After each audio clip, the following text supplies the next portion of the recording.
Yan. So, meron tayo ditong noodles. Egg noodles lang yan. And this is boiling water. So, ano lang natin siya. Isa-submerge natin siya for 30 seconds until medyo lumambot yung ating egg noodles. Ayan. So, pwede na to. I-drain natin siya and we will rinse this with cold water. Okay, so, drain natin yung ating noodles. Okay. And we will rinse this with cold water to stop the cooking process. Okay. So, let's now make our sauce. Eyeball lang natin to ha. So, around 1 tablespoon of light soy sauce. Ayan.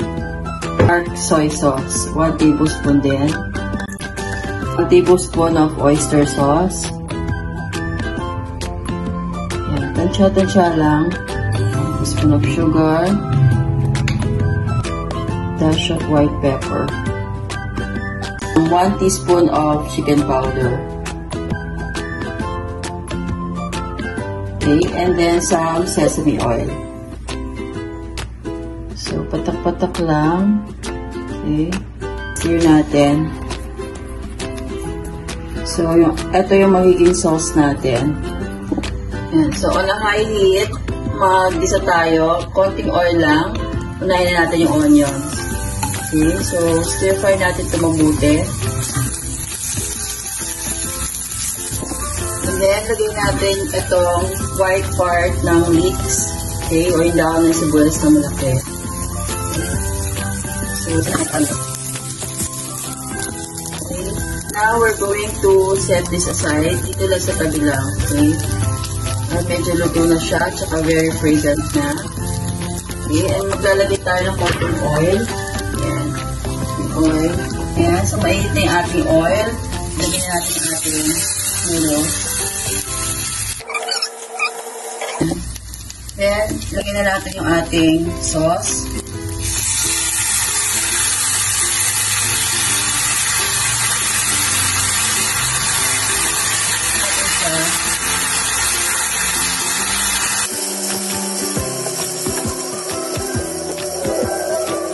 Lagyan na natin yung dahon ng sibuyas. Ayan. And maglalagay tayo ng bean sprouts. Very healthy siya.